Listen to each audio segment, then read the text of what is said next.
Welcome to Guiders Academy. Myself Nandini. आज हमारा 5th lecture है हिस्ट्री के चैप्टर 3 का और पार्ट 3 हम कर रहे हैं। पार्ट 3 हमने 2 पार्ट्स में किया है। लास्ट क्लास में हमने पार्ट 3 का फर्स्ट पार्ट किया था, मतलब हाफ पार्ट 3 करा था। आज हम उसका रिमेनिंग पार्ट 3 करेंगे, ठीक है। और हाँ गाइज, जो हमारा पार्ट 3 का फर्स्ट पार्ट था, मतलब जो मेरी लास्ट क्लास थी, लास्ट लेक्चर था, वो बहुत इंपॉर्टेंट था। इस क्लास को देखने से पहले आपको वही वाला लेक्चर देखना पड़ेगा, वरना आपको कुछ भी समझ में नहीं आएगा। ये बिल्कुल लिंक्ड है। मैं किसी पार्ट में ही बोलती हूँ कि वो लिंक्ड है, तो वो देखना ज़रूरी है। तो जो भी ये चैप्टर देख रहा है, वो पार्ट 3 जो मैं करा रही हूँ, जो मैंने लास्ट क्लास लिया, वो देखना मत भूलना। उसके बाद ही ये वाला देखना, तभी आपको कुछ समझ में आएगा। और उसका लिंक मैं डिस्क्रिप्शन में ड्रॉप कर रही हूँ, आप वहाँ से उसको खोल लेना और उसका सबसे पहले पार्ट 1 देखना, उसके बाद आप ये वाला पार्ट देखना। और नंबर वाइज आप सबसे पहले पार्ट 4 देखना, फिर पार्ट 5 देखना, ठीक है। तो चलो बिना टाइम वेस्ट करें हम आज की क्लास को स्टार्ट करते हैं। आज हमने पढ़ा कि कैसे कंजम्पशन और मास प्रोडक्शन हुई और फिर कैसे पोस्ट वॉर रिकवरी हुई। आज हमें पढ़ना था कि ग्रेट डिप्रेशन, कि ऐसा कौन सा इतना बुरा वक्त क्यों आया और कैसे आया, एक ग्रेट डिप्रेशन कैसे आया। जो ग्रेट डिप्रेशन था वो कैसे अफेक्ट करता था लोगों की लाइफ को, किस वजह से प्रॉब्लम्स हुई, हमें ये सब पढ़ना है। तो चलो स्टार्ट करते हैं। तो जो ग्रेट डिप्रेशन था वो 1929 के अराउंड स्टार्ट हुआ था और 1930 तक रहा था। ये जो पीरियड था ना टाइम का, इस टाइम पे वर्ल्ड ने वर्स्ट एक्सपीरियंस फेस किया था। प्रोडक्शन में, एम्प्लॉयमेंट में, इनकम में, ट्रेड में, सब में बहुत डिक्लाइन हुआ और बहुत ही वर्स्ट टाइम फेस करना पड़ा। मतलब कि ये कह लो कि एग्रीकल्चर और कम्युनिटी, जो एग्रीकल्चर रीजन्स और कम्युनिटीज़ थे, ये तो बहुत ज़्यादा ही इफेक्ट हुए थे। मतलब एग्रीकल्चर का जो पार्ट था वो तो वर्स्ट हो गया था बिल्कुल ही। ये क्यों हुआ था? क्योंकि एग्रीकल्चर के प्राइस में बहुत ज़्यादा फॉल आ गया था, बहुत ही ज़्यादा फॉल आ गया था, और इंडस्ट्रीज़ के प्राइस में भी बहुत ज़्यादा फॉल आ गया था। जैसा कि हमने लास्ट में पढ़ा था कि बहुत ज़्यादा कंजम्पशन जो थी वो भी बढ़ गई थी, प्रोडक्शन भी बहुत ज़्यादा बढ़ गई थी, जिससे कि एग्रीकल्चर के प्राइसेस में बहुत ज़्यादा लॉस हो गया था, बहुत ज़्यादा फॉल आया था, ठीक है। तो जो हमारा डिप्रेशन है वो किस किस चीज़ों की वजह से हुआ था?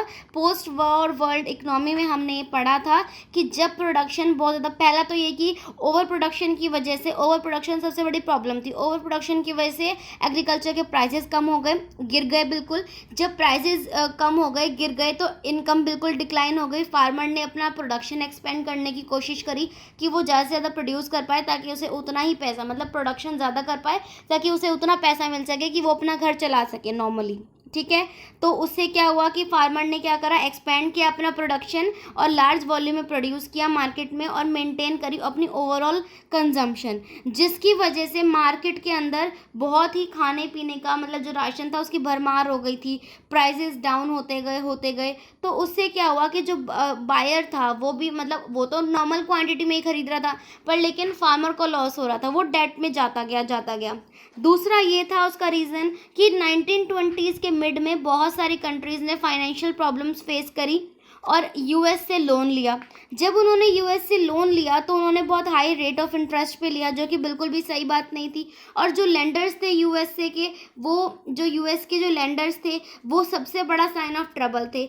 जब 1928 का आधा बीत गया तो यूएस ने क्या किया, 1 बिलियन का लोन, मतलब 1928 के करीब आप ये समझ लीजिए कि 1 बिलियन का लोन उन्होंने, $1 बिलियन का लोन उन्होंने पास किया था, जो कि 1 साल के बाद उनको क्वार्टर ऑफ दैट अमाउंट, मतलब 4 गुना जो है वो उसको डबल होके मिलता उनको।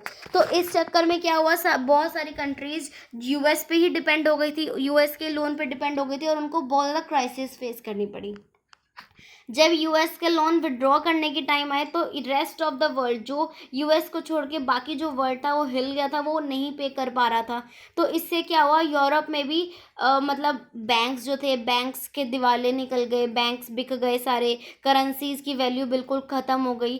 फिर उसके बाद क्या हुआ, ये तो ब्रिटेन का हाल था, सॉरी यूरोप का हाल था। फिर उसके बाद क्या हुआ, अमेरिका में एग्रीकल्चर और रॉ मटेरियल के जो प्राइसेस थे वो भी मतलब वो भी बढ़ गए, क्योंकि उन्होंने लोन दे रखा था। अब एग्रीकल्चर वगैरह के जो प्राइसेस थे, जो अब अमेरिका ही था जो वहाँ पे ट्रांसफ़र करा था पूरे वर्ल्ड को खाना वगैरह, तो उसके प्राइसेस उन्होंने बढ़ा दिए।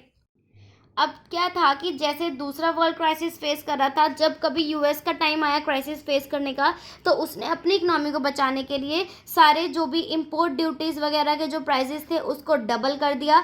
और ये क्या हुआ, ये यूएस के लिए तो फ़ायदेमंद साबित हुआ, बट लेकिन दूसरी कंट्रीज़ के दिवाले निकल गए, दूसरी कंट्रीज़ इतना पे नहीं कर पाई।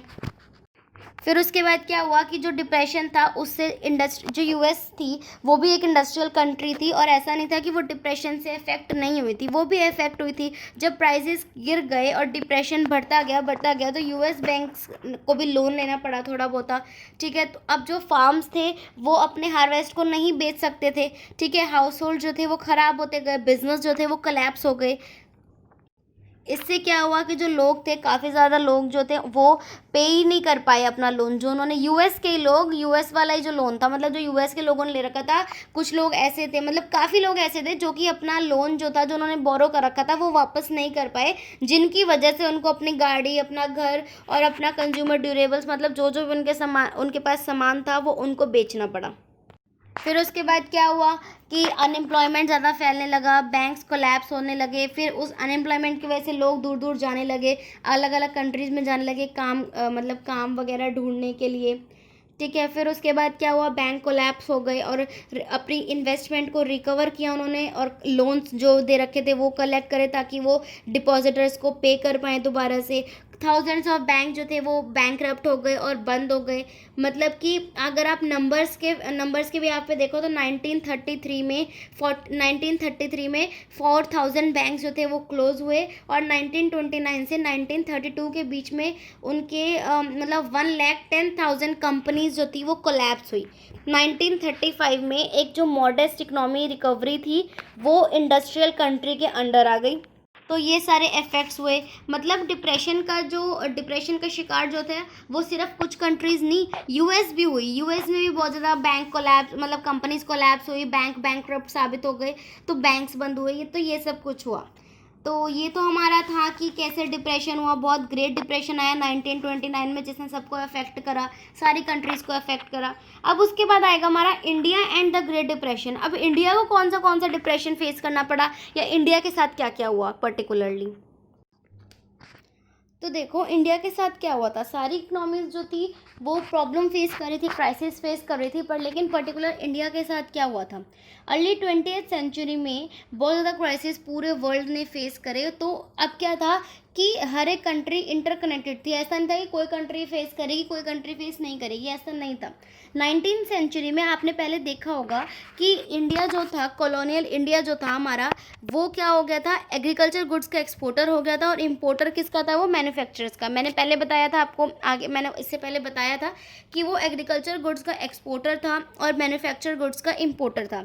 जब डिप्रेशन आ गया, उससे क्या हुआ, जब ये डिप्रेशन हुआ, ग्रेट डिप्रेशन, उससे क्या हुआ, इंडियन ट्रेड बहुत इफेक्ट हुआ। इंडियन एक्सपोर्ट और इम्पोर्ट जो है 1928 से लेकर 1934 में बिल्कुल हाफ हो गए। इंटरनेशनल प्राइसेस क्रैश हुए, इंडिया के भी प्राइसेस बहुत नीचे आ गए, बिल्कुल डाउन आ गए। 1928 से 1934 के बीच में क्या हुआ कि जो वीट के प्राइसेस थे वो 50% गिर गए। फिर उसके बाद जो पीजेंट्स और फार्मर्स थे उनको बहुत ज़्यादा सफ़र करना पड़ा। देन अर्बन डेवलपर्स, जो अर्बन लोग थे, जो जॉब्स वगैरह वाले थे, उनको इतना सफ़र नहीं करना पड़ा, बट जो पीजेंट्स और फार्मर्स थे उनको सफ़र करना पड़ा, क्योंकि एग्रीकल्चर प्राइसेस जो थे वो बहुत जल्दी से गिर रहे थे, और कॉलोनियल गवर्नमेंट ने रेवेन्यू डिमांड को बिल्कुल मना कर दिया था। The colonial government refuse to reduce revenue demands.